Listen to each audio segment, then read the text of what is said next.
Kabanata 231. Napakahalaga ng pag-iipon ng mga puntos. Kabanata 231.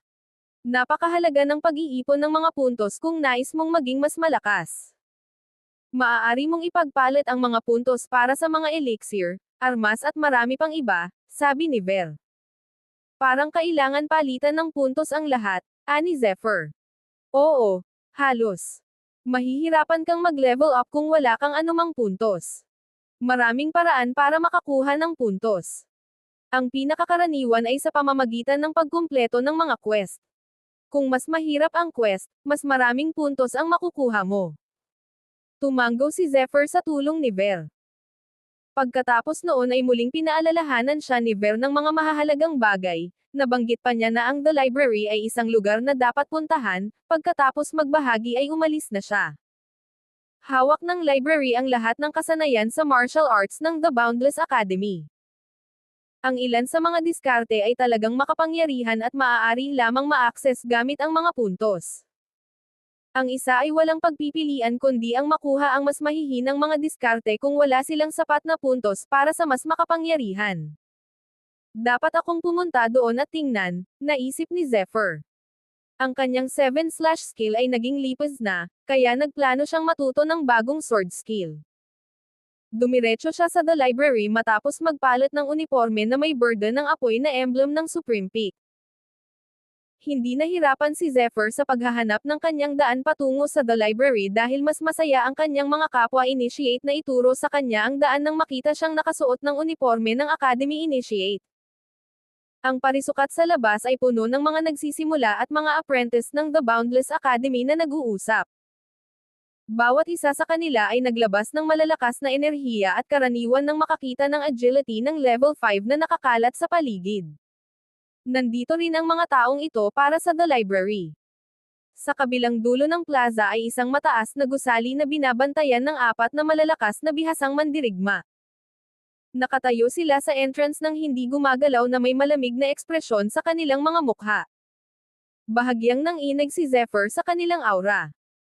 Nang malapit na siya sa pasukan, naramdaman niya ang isang nakakatakot na puwersa na pumipigil sa kanya mula sa lahat ng panig. Napatingin ang 4 na guard kay Zephyr. Supreme Peaks Academy Initiate. Patunayan mo, matahimik na sabi ng isa sa mga guard. Here's my ring, sabi ni Zephyr. Tinurok niya ang isang maliit na tipak ng kanyang tunay na enerhiya at kaagad na nagbigay ng malutong na tunog ang singsing. Ang singsing ay magbibigay lamang ng malutong na tunog kung ang tunay na enerhiya na iniksyon ay tumugma sa dugo ng may-ari nito. Nangangahulugan ito na maaari itong ipahiram o peke. Ang panukalang pansiguridad na ito ay ang perpektong paraan upang kumpirmahin ang pagkakakilanlan ng isang tao. Maaari kang pumasok. Tumango ang 4 na gwardya kay Zephyr pagpasok niya. Paano posible para sa isang strength ng level 9 na maging isang Academy Initiate? Ungol ng isa sa mga gwardya nang hindi marinig ni Zephyr. Pagkapasok, nakita ni Zephyr ang kanyang sarili na nalulula sa sobrang lawak ng The Library. May mga istant na puno ng mga libro sa abot ng kanyang paningin. Isang matandang lalaki ang nakaupo sa tabi ng entrance. Nagising siya mula sa pagkakaidlip nang maramdaman niya ang presensya ni Zephyr. Bago ka ba? Pantay na tanong ng matanda. Yes sir. Okay. Eto ang rules. Bawat libro dito ay pwedeng hiramin ng points. Pwede mong basahin ang introduction bago hiramin. Kailangan mo munang magrehistro sa akin kung gusto mo lang mag-browse. Kung gusto mo talagang mag-aral, kailangan mong pumunta sa Enlightenment Room sa loob ng 2 oras, kung saan kailangan mo ng mga puntos para ma-access din iyon. May pinagbabawal ka pang ang mag-isip para sa mga libro. Ng 2 oras. Kakailanganin mong magbayad ng may higit pang mga puntos kung gusto mong pahabain ang oras. Bahagyang tumango si Zephyr. 2 oras ay higit pa sa sapat para sa isang manlalaban ng kanyang kalibre. Naglakad siya patungo sa isa sa mga stand at pumili ng libro. Hindi na siya nagulat nang pigilan siya ng pagbabawal sa pagbuklat ng mga pahina. Sigurado siyang lalamunan siya kapag pinilit niyang dumaan. Gold Crush. Isang napakalakas na pag-atake na nangangailangan ng malawak na pagsasanay. Kapag nakamit, ang manlalaban ay magagawang durugan ang ginto gamit ang kanilang sariling mga kamay. Ultimate Divine Fist. Isang puwersa na dapat isaalang-alang. Gumagamit ng maraming totoong enerhiya. Ang mga mandirigma lamang na may malalim na reservoir o totoong enerhiya ang dapat sumailalim sa pagsasanay na ito. Green Cloud Finger. Napakahirap, makapangyarihan, at mahirap matutunan. Nangangailangan ng isang manlalaban na may malakas na kaluluwa. Ang mga kasanayang matatagpuan sa library ay talagang mas makapangyarihan kaysa sa kung ano ang maaaring matutunan mula sa labas ng The Boundless Academy. Gayunpaman, walang interes si Zephyr dahil wala sa kanila ang nakamit ang grado na gusto niya. Maaaring hatiin ang mga diskarte sa martial arts sa tatlong baitang Heaven, Earth, at Mortal. Ang bawat isa sa mga grado ay hinati-hati pa sa mataas, katamtaman, at mababa. Nakakahiya na karamihan sa mga kasanayan sa The Library ay hindi man lang umabot sa minimum na mortal law.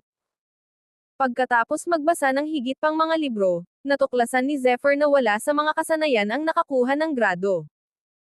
Walang paraan na hindi ako makakahanap ng graded skill sa isang library na ganito kalaki. Bigla niyang nakita ang isang string ng mga numero na nakasulat sa isa sa mga libro. Kamao ng tubig sa langit. Isang malakas na pag-atake ng tubig. Mga kinakailangang puntos, 2,000. Nagulat siya sa dami ng puntos na kailangan. Ito bang maraming puntos para sa isang hindi grade na kasanayan? Nagsimulang kumaibot ang mga sulok ng labi niya. Hindi nakakagulat na patuloy na binibigyang diin ni Ver ang kahalagahan ng pag-iipon ng mga puntos. Ang kanyang 1,000 puntos ngayon ay parang patak ng tubig sa malawak na karagatan. Magkano ang halaga ng isang graded skill? Pasigan niyang tanong.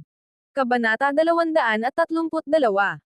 Tuloy-tuloy ang pagdaan ni Zephyr sa tambak-tambak na mga libro. Kasanayan sa Tornado Sword. Ang lakas ng buhawi. Kapag naabot na, ang manlalaban ay makakapagtawag ng isang tornado-bladed energy.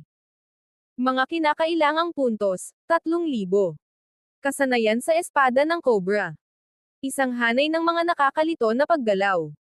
Kapag naabot na, ang pag-atake ng manlalaban ay magiging kasing bilis at kasing lason ng Cobra. Mga kinakailangang puntos, 5,000. Tsunami Sword Skill. Parang mas marami ang sword skill kaysa ibang martial arts skills. Gayunpaman, marami sa mga kasanayang ito ay nangangailangan ng higit pang mga puntos. Kasanayan sa kidlat na espada. Kasing bilis ng kidlat. Dapat magkaroon ng matatag na pundasyon. Mga kinakailangang puntos, 3,000. Nagsalubong ang kilay ni Zephyr. Sa ngayon, sa gitna ng maraming sword skill, tanging itong lighting sword skill lang ang nakakuha ng kanyang atensyon. Ito ay dahil alam niyang mayroon siyang electrical powers. Magiging mahirap na matutunan ang bagong kasanayang ito. Yung lightning sword skill eh. You have very good taste. Humagalpak ng tawa ang matanda pagkatapos sabihin iyon. Pinalaki niya si Zephyr na may kislap sa kanyang mga mata. Your guidance is more than welcome, sabi ni Zephyr sabay kamot sa kamao.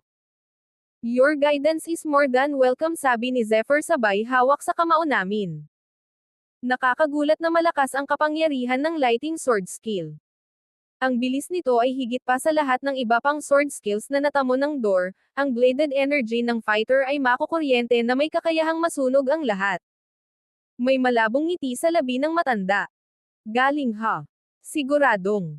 Tumango si Zephyr Losshead. Hindi niya maiwasang maramdaman na may kakaiba sa ngiti ng matanda. I think so too. Bagamat NOS grade skill ito, masisiguro kung hindi bababa ang kapangyarihan nito kaysa sa graded. Talaga. Hindi makapaghintay si Zephyr na makamit ang kasanayang ito.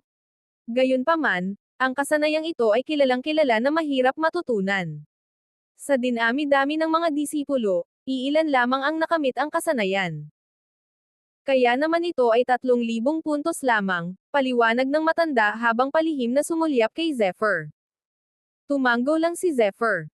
Alam niya ang lahat tungkol dito mula sa pagpapakilala sa libro. Dapat ay may sapat na lakas ang katawan upang maiwasang masaktan ang sarili kapag natutunan ang kasanayan. Kahit na sa halagang iyon, walang sapat na puntos si Zephyr. Isang maliit na buntong hininga ang pinakawalan niya. Ang lightning sword skill na ito ay perpekto para sa kanya. Kung marami lang siyang puntos. Salamat sa payo mo, sir. Babalik ako para sa kasanayang ito kapag nakakuha na ako ng sapat na puntos. Yumuko si Zephyr tapos nakangiting umalis.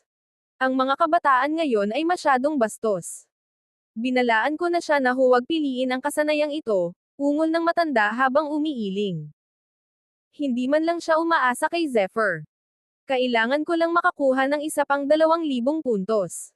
Kailangan kong makamit ang napakalakas na kasanayan. Isip ni Zephyr. Hindi na siya bumalik sa Supremist Peak pagkatapos umalis sa The Library, ngunit sa halip, dumiretso siya sa ibang direksyon.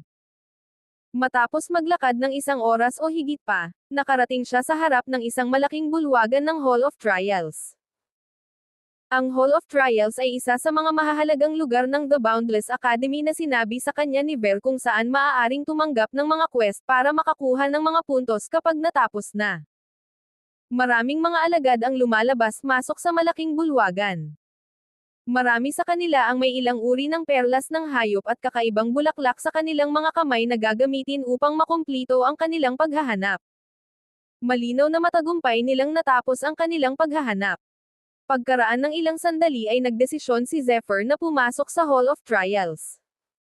Napakalawak ng loob ng malaking bulwagan at maraming jade talismans na lumutang sa himpapawid malapit sa harapan. Bawat isa sa jade talisman ay naglabas ng mahiwagang liwanag at may mga salitang nakaukit sa kanila na nakaproject sa screen. Ang mga teksto ay ipinahayag na nilalaman ng paghahanap. Ang mga available na quest ay patuloy na gumagalaw sa screen hanggang sa maklaim sila ng isang tao. Mayroong kabuuang 10 screen sa bulwagan, bawat isa ay nagpakita ng iba't ibang mga pakikipagsapalaran sa kanilang antas ng kahirapan. Kung mas malalim ang paglalakad sa loob, mas magiging mahirap ang paghahanap, habang mas maraming puntos ang makukuha mula rito. Halimbawa, ang screen sa pinakaloob na lokasyon ng bulwagan ay para sa paghahanap ng dugong phoenix na may payout na 1,000,000 puntos. Gayunpaman, magiging malapit sa imposibleng makahanap ng phoenix. May isa pang pakikipagsapalaran na may 1,000,000,000 puntos na payout na patayin ang infernal snake. Nagsimulang magpawis si Zephyr nang makita niya ang mga mapanganib na pakikipagsapalaran na ito. Isa-isa niyang binasa ang mga quest at nagpas siyang pumili ng quest mula sa unang screen dahil sila ang pinakamadali. Ang mga pakikipagsapalaran mula sa unang screen ay karaniwang sinadya para sa mga baguhan upang mabilis na makakuha ng ilang mga puntos para sa pag-level up. Gayunpaman, bago pa matanggap ni Zephyr ang isang quest, nawala ito sa harapan niya. Mata. May nagpatalo sa kanya dito. She asterisk T. I was too slow. I wonder when the new quests will be updated, sabi ng isang alagad na tumabi sa kanya sabay buntong hininga. Si Zephyr ay parehong bigo. Isang quest na lang ang natitira sa screen. Gayunpaman, ito ay isang kakaibang pagsasaka. Ang payout ay 100 puntos at walang laban doon si Zephyr. Ang pagtanggap ng isang quest ay kasing dali ng pagpapatakbo ng kanyang tunay na enerhiya sa buong quest bar. Haha, I can't believe you accepted a farming quest. You must be a noob, nakangiting sabi ng isang binata na namamahala sa pagpaparehistro ng mga quest. Mukhang hindi mahirap na paghahanap at mukhang makatwiran ang pagbabayad. Bakit hindi dapat tanggapin ito ng sinuman? Tanong pabalik ni Zephyr. Kabanata 233. Tama ka, hindi naman mahirap ang paghahanap na ito at magre-refresh sa sarili tuwing 3 oras. Medyo magulo lang. Malalaman mo kung bakit sa lalong madaling panahon, sagot ng apprentice. Napukaw ang curiosity ni Zephyr. Nakarating siya sa kinaroroonan ng paghahanap. Ito ay isang napakaluwag na bukirin na may sapat na primordial energy. Marami pang mga alagad ang nagtatrabaho sa lupain.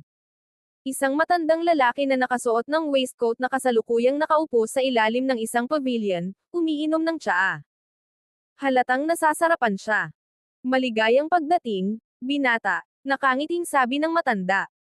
Elder, Naparito ako upang gawin ang aking paghahanap, sabi ni Zephyr. Oo, alam ko. Ang lahat ng mga disipulo dito ay dumating para sa paghahanap. Nakikita mo ang bukid na iyon sa banda roon. Ikaw ang mamamahala sa lugar na iyon. Ang iyong paghahanap ay ang pagbutas ng 10 ektarya ng bukid. Maaari mong kunin ang mga kagamitan mula roon. Go now. Pagkatapos ay kinawayan siya ng matanda. Umalis si Zephyr sa bukid nang makakita siya ng angkop na asarol para sa kanyang sarili. Natuklasan niya na ang patlang ay naiiba sa karaniwang bukirin dahil kumikinang ito. Nararamdaman niya ang malakas na aura na umaagos mula sa lalim ng field. Ginawa niya ang kanyang tunay na enerhiya at nagsimulang magbungkal ng lupa. Isang liwanag na may kasamang putok ang sumabog sa lugar kung saan nakasalubong ng asarol ang lupa. Naramdaman ni Zephyr ang pamamanhid na pagkabigla sa buong braso niya. Wow! Mas matigas pa sa metal ang lupang ito. Nagsimulang umawang ang labi niya nang makita ang maliit na gasgas sa lupa. Pagkatapos ay tumingin siya sa paligid upang matuklasan na ang iba ay nahaharap sa parehong problema na katulad niya. Ang mga malalakas ay patuloy na naghahak sa lupa gamit ang kanilang malakas na tunay na enerhiya. Huminga ng malalim si Zephyr. Sa wakas ay naunawaan niya kung bakit hindi maraming tao ang handang tanggapin ang paghahanap na ito. Sobrang nakakapagod. Gayunpaman, ito ay wala pa rin sa kanya. Muli niyang binuhay ang kanyang tunay na enerhiya at isang liwanag ang bumungad sa ibabaw ng kanyang asarol. Sa maliit na pagbabagong ito, madali at mabilis niyang nabubungkal ang lupa. Ha! Ang matandang lalaki, na nakadapo pa rin sa ilalim ng pavilion at umiinom ng kanyang tsaa, ay nanlaki ang kanyang mga mata nang makita niya si Zephyr na bumagsak sa lupa sa bilis na parang kidlat. Ang bilis naman. Ang lakas. Ito ay hindi bababa sa 5 beses na mas mataas kaysa sa karaniwang manlalaban. Not to mention how neat he was when it comes to the organization of the land. Mabilis ang batang ito, napakabilis.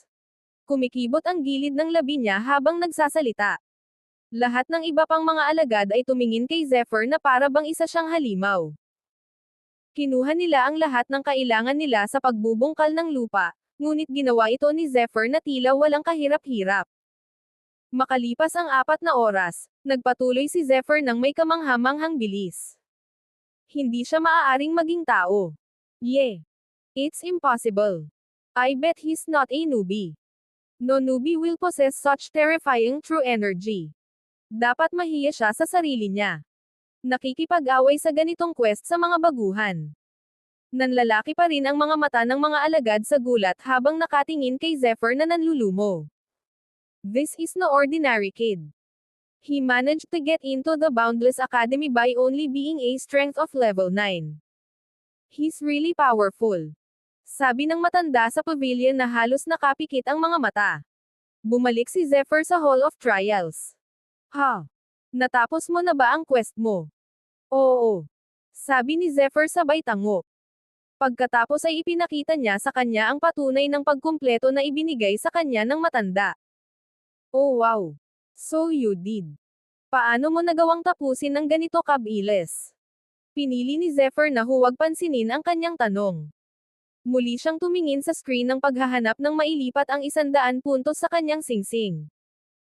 Nagkataon, may bagong farming quest na tinanggap ni Zephyr nang walang pag-aalinlangan. 1 beses. 2 beses. 3 beses. Tinanggap niya ang bagong paghahanap sa pagsasaka sa sandaling natapos niya ang nauna kaya naging regular na siya sa bukid. Marami sa mga disipulo ang nasanay na sa kanyang bilis. Bagamat hindi masyadong masama ang payout, kumpara sa mas mataas na antas na mga quest, makikita pa rin itong kulang. Sinimulan ng ibang mga disipulo na kutsain si Zephyr dahil sa pagtanggap ng ganoong mababang antas ng paghahanap sa kanyang katayuan bilang isang academy initiate. Lumipas ang 3 araw at 20 beses na natapos ni Zephyr ang farming quest. Eksaktong 2,000 puntos ang naipon niya, kasama ang nakaraang 1,000 puntos, sa wakas ay matututunan na niya ang lightning sword skill. I've already transferred the points to you. Do you want to accept the same quest again? Tanong ng alagad. Kabanata 234. Hindi salamat. Ayaw na niyang mag-aksaya pa ng oras sa pagkumpleto ng mga quest ngayong mayroon na siyang sapat na puntos. Sa pag-iisip ng kapangyarihan ng Lightning Sword skill, mabilis siyang tumakbo sa The Library nang walang pag-aalinlangan. Hindi nagtagal pagkaalis ni Zephyr sa Hall of Trials, dahan-daang lumabas ang isang lalaki mula sa anino habang mariing nakatitig sa umaatres na figure ni Zephyr. Di ba sinabi ko na sa'yo na wag mo akong istorbohin unless importante? Mahinahong tanong ni Ricky kay Aiden. Ang kanyang mga mata ay puno ng pagmamataas at panunuya. Bilang isang academy initiate ng Cloudemon Peak, mabilis siyang sumulong sa kanyang pagsasanay. Sa loob ng ilang maikling araw, malapit na siyang mag-level up sa agility ng level 4. Maaaring prinsipe si Aiden sa labas ng The Boundless Academy, pero dito ay apprentice lang siya kaya natural lang kay Ricky na tretuhin siya ng ganoon. Malaki ang pagbabago ng ekspresyon ni Aiden sa pagtatanong ni Ricky. Hindi pa rin niya maalis ang pait sa kanyang puso nang mapilitan siyang bigyan siya ng Sky Gold Divine Pill. Natitiyak niyang may kinalaman sa tableta ang pagsulong ni Ricky. Lalong sumakit ang puso niya nang mapagtantong nakuha niya ang maikling dulo ng stick sa kasunduan. Lihim kong sinusundan si Zephyr nitong mga ilang araw. Bukod sa pagkumpleto ng farming quest, wala siyang ibang ginawa, ani Aiden, na pinapawi ang galit sa pamamagitan ng pagpapaalala sa sarili na si Zephyr ang numero 1 kaaway niya. Bagamat pareho tayong Academy Initiate, hindi maaaring maging mas magaling si Zephyr kung ikukumpara sa akin. Nakita mo rin ang ginawa niya sa talent test. Siguradong papatayin ko siya kapag dumating na ang pagkakataon. Lalong nagdilim ang mukha ni Ricky sa kakaisip kung paano siya pinahiya ni Zephyr. Walang ideya si Zephyr sa nangyaring pag-uusap ng dalawa. Bagaman, hindi rin siya mapakali kung alam niyang may pinagsasabuatan ang dalawang ito. Ang tanging naiisip ni Zephyr ngayon ay ang pag-aaral ng Lightning Sword skill sa lalong madaling panahon. Sigurado ka bang gusto mong palitan ang iyong mga puntos para sa Lightning Sword skill? Tanong ng matanda sa The Library. Bagamat na curious siya kung paano nakaipon ng napakaraming puntos si Zephyr sa loob ng 3 araw, nalampasan niya ang kanyang pag-uusisa ng kanyang pagkagulat sa pinili ni Zephyr. Pakiramdam niya ay naubusan siya ng hininga sa pagpapayo kay Zephyr. Oo, Ginoo. Medyo nalungkot ang matanda nang makita ang determinasyon sa mukha ni Zephyr. Nakakabaliw ang iniisip ng mga kabataan ngayon. Gusto mo pa ring matutunan ang kasanayang ito pagkatapos ng sinabi ko sa iyo. Fine. Hindi kita titigilan kung ganoon. Agad niyang binawas ang 3,000 puntos sa singsing ni Zephyr at tinanggal ang prohibition on the Lightning Sword skill. Ibalik mo sa akin pagkatapos ng 2 oras. Ibalik mo sa akin pagkatapos ng 2 oras. Salamat, Ginoo. Pagkatapos ay dinala ni Zephyr ang aklat ng Lightning Sword skill sa Enlightenment Room. Napakatahimik sa loob dahil mayroon ng isang alagad na nakaupo roon, sinusubukang intindihin ang kasanayan sa martial art. Mabilis ding umupo si Zephyr sa isang cushion sa sahig at binuksan ang libro. Kaagad, madaling hinigop ng kanyang mga mata ang mga salita, at sa kanyang photographic memory, kabisado niya ang lahat sa loob ng isang kisap mata. Makalipas ang ilang minuto, kabisado na ni Zephyr ang lahat ng pagsasanay. For safety measure, umalis na lang siya matapos basahin ng ilang beses para masiguradong kabisado niya ang lahat. Kabisado mo na ba lahat? Gulat na tanong ng matanda sa bilis na bumalik ni Zephyr para ibalik ang libro. Nagsimula siyang magtanong kung paano nakapasa si Zephyr nang may mga lumilipad na kulay. Siguradong magsisisi ka sa pagpili nitong sword skill. Sabi ng matanda habang tinatakpan muli ng prohibition ang libro. I thank you for your concern, nakangiting sabi ni Zephyr at lumabas na ng The Library. Nagmamadali siyang bumalik sa Supreme Peak. Mula nang pumasok siya sa The Boundless Academy, nakita niya ang kanyang sarili na hindi man lang nagsanay. Kung ikukumpara niya sa iba pang mga disipulo na sumama sa parehong oras, siya ay nag-aksaya ng maraming oras. Kaya naman, nagpasya siyang gamitin ng matalino ang kanyang oras mula ngayon. Sinimulan niya ang pagsasanay sa Lightning Sword skill pagkabalik niya sa kanyang silid. Gamit ang kanyang layunin sa espada, maaari niyang bawasan ng kalahati ang oras ng pagsasanay para sa anumang kasanayan sa espada. Sa pag-asa sa kanyang memorya, pinag-aralan ni Zephyr na unawain ang kasanayan sa espada. Di nagtagal, pumasok siya sa zone upang magtrabaho ng husto kapag siya ay nagsanay. Biglang, na sinabayan ng huni ng isang espada, ang kanyang katawan ay sumabog na may pinakamataas na layunin ng espada. Ang layunin ng espada na ito ay pakiramdam na napakadomin, na para bang maaari nitong punatin ang lahat. Ito ay syempre ang Invincible Sword intent ni Zephyr. Dagdag pa sa kanyang pagsasanay, sunod-sunod, walang hanggan na bladed energy ang dumagsa sa paligid niya habang patuloy siya sa kanyang trabaho. Kabanata 235. Ang silid ay mabilis na napuno ng isang serye ng bladed na enerhiya na napuno ng kidlat. Nagsimulang kumaluskos ang hangin habang ang lakas ng kidlat ay tumama sa buong silid. Nakita niya ang kanyang sarili na may hawak na espada na lumitaw sa kanyang spirit realm. Inilipat niya ang espada sa paligid na kung saan ay pumutok na may kidlat-bladed enerhiya paminsan-minsan. Lalong lumakas ang bladed energy habang bumibilis ang paggalaw ni Zephyr mula sa takbo nito. Para siyang ganap na napapalibutan ng karagatan ng bladed energy. Ang kanyang mga galaw ay malabo at may epekto ng anino habang siya ay gumagalaw sa kanyang spirit realm. Ginaising ni Zephyr ang kanyang sarili mula sa mundo sa kanyang spirit realm. Nanginginig siya sa kaligayahan. Ang kanyang espiritong enerhiya ay sapat na ngayon para sa kanya upang lumikha ng isang virtual na mundo sa kanyang spirit realm kung saan madali niyang maisigawa ang kanyang pagsasanay sa lightning sword skill.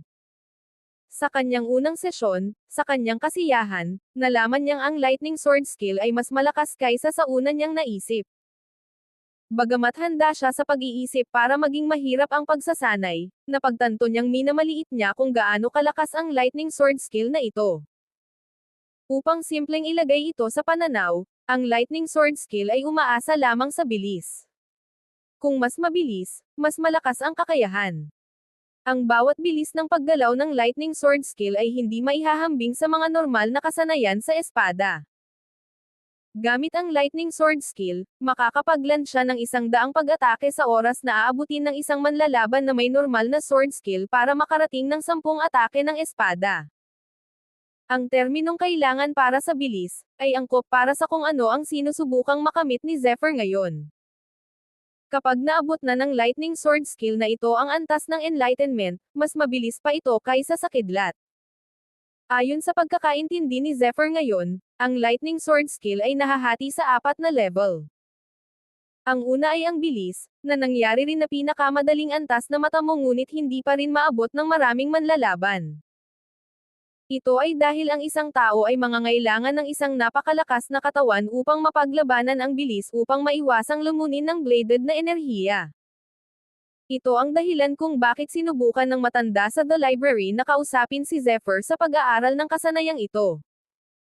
Sa kabutihang palad, sa pamamagitan ng kanyang Dragon's Way na pagsasanay, pinalaki niya ang kanyang katawan upang makayanan ang mga pag-ataking tulad nito at napakalakas. Para bang ang kasanayang ito ay sinadya upang maabot niya. Ang ikalawang antas ay ang talas. Ang isa ay hindi lamang dapat maging mabilis, ngunit ang isa ay dapat ding magkaroon ng sapat na puwersa upang maputol ang anumang bagay. Ang bilis na walang talas ay hindi sapat para matalo ang sinumang kalaban. Kaya dapat ding maunawaan ng isa ang talas ng lightning sword skill. Kapag naintindihan na, ang nakakalat na bladed na enerhiya ay mag-condense sa isang punto, na lumilikha ng hindi maisip na kabagsikan. Ang ikatlong antas ay lakas, ito ay nangangahulugan ng unos ng bladed energy. Sa pinakamataas na bilis, ang isang malaking halaga ng bladed na enerhiya ay may condensed. Ito ay bubuo ng isang bladed energy tempest na maaaring ituon sa kalaban na ang kamatayan ang hindi maiiwasang resulta. Sa antas na ito, ang isa ay hindi masasala. Ang pang-apat at panghuling antas ay kidlat, na siyang dahilan ng kakayahan upang magkaroon ng pangalan nito. Sa antas na ito, ang manlalaban ay madaling makapagpatawag ng isang kakilakilabot na dami ng kidlat na enerhiya. Ang apat na antas ng kasanayang ito ay kamangha-mangha. Hindi nakakagulat na ito ay ikinategorya bilang isang contended sa graded na mga kasanayan, gayunpaman, dapat kong aminin na ang pagsasanay ay kumukuha ng maraming out sa akin. Dapat kong palakasin ang katawan ko. Isip ni Zephyr.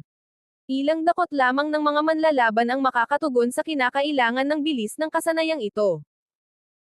Halimbawa, normal lang para sa isang tao na makatapos ng 100 metrong sprint sa loob ng 9 na segundo, ngunit kakailanganin ng isang taong hindi maisip na husay ng atleta upang maabot ang finish line sa loob ng 3 o kahit 1 segundo. Habang sumasailalim sa pagsasanay sa lightning sword skill, hindi nakalimutan ni Zephyr na palakasin din ang kanyang katawan gamit ang Dragon's Might. Kahit na sa kanyang kasalukuyang lakas, hindi siya 100% tiwala na magagawa niyang ganap na may sigawa ang lightning sword skill. Hindi siya sigurado kung mapipigilan niya ang kanyang sarili na hindi masaktan sa kanyang pagsasanay. Pagkaraan ng ilang oras, sa wakas ay naunawaan ni Zephyr ang unang antas ng lightning sword skill. Kung ano ang aabutin ng ibang buwan upang maunawaan ay inabot lamang siya ng ilang araw. Second level sharpness. Eto na. Tumayo si Zephyr at lumabas ng pinto.